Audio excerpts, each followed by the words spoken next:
আগের ভিডিও তোমরা সবাই দেখছো যে মাসি তারা বাড়িতে আইসুন। Welcome you all to the second part of the video. তো তারার বাড়ি থেকে আমি আই গেছিলাম দোকানে। তো যেহেতু আজকে মাসি তারা আমি আনাত গেছিলাম, তো ভাবিয়া দোকানটা খুললেইছুন। দোকানে আমি পুরি বাজার লাগ গেছিলাম, কারণ 10 প্লেট পুরির অর্ডার আসলো। তারপরে একজন দাদা কইলো 8টা তুরে চপ পার্সেল করতাম, তো ওইটাই ফ্রাই করাত লাগ গেলাম। যেহেতু গরম টাইম কাস্টমার ফ্লো অল্প কম, তো দাদা তারার লোকে ভালোই গল্প হয়ে গেল। আর গল্পের মাধ্যমে জানতে পারলাম যে ওই দাদাটাও ফেসবুকের মধ্যে ভিডিও বানায়। তো ওই টাইমে তাইনও এক দুইটা স্ন্যাপ লইলা যে আমার দোকানে কি পাওয়া যায় না পাওয়া যায়। খুবই আনন্দ লাগে যখন এরকম মানুষের লোকে দেখা বা কথাবার্তা হয় যারা অ্যাকচুয়ালি এইসব জিনিসে সাপোর্ট করে। তো দাদা আমার একটা কথা কইছিল যে ভিউজ যতই হোক ভিডিও বানানি সারিও না। তো আশা করি দাদা তুমি ভিডিওটা দেখায়। Thank you so much for your support. তো দিন গিয়া সন্ধ্যে গেছে, এখানে একজন কাস্টমার কইছে তার এক পোস্ট বানাইতাম, তো ওইটাই বানাই। আর আমার এই বাইরে কইলাম ক্যামেরা দিকে দেখি একবার হাত দেখাইতো। তোমরা মধ্যে অনেকে আছো যারা ক্যামেরা শাই, তোমরা জাস্ট একটা কথাই কইমু, it's okay to capture a beautiful moment. তো দোকানে একটা পর একটা অর্ডার দিতেই আসলাম, হঠাৎ করে দেখি দেবরাজার কৃষ্ণেন্দু আইছে দোকানে। মোটামুটি তোমরা সবাই জানো যে আমরা একলগে বড় হইছি, কাজ কামের চক্করে সবাই ব্যস্ত, কিন্তু যখনই তারা দোকানে আয় তখন আমরা সবের ভালো একটা টাইম স্পেন্ড হয়ে যায়। দোকান মোটামুটি লাগানোর টাইম হয়ে গেছে, 4টা এগরোল আর 4টা চপের অর্ডার আসলো, তো ওইটাই বানাইলাম।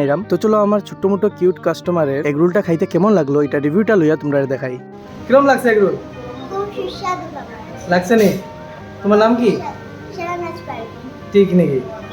আচ্ছা ঠিক আছে, ভিডিও দেখিও, ঠিক আছে? টাটা দিলা তো সবে।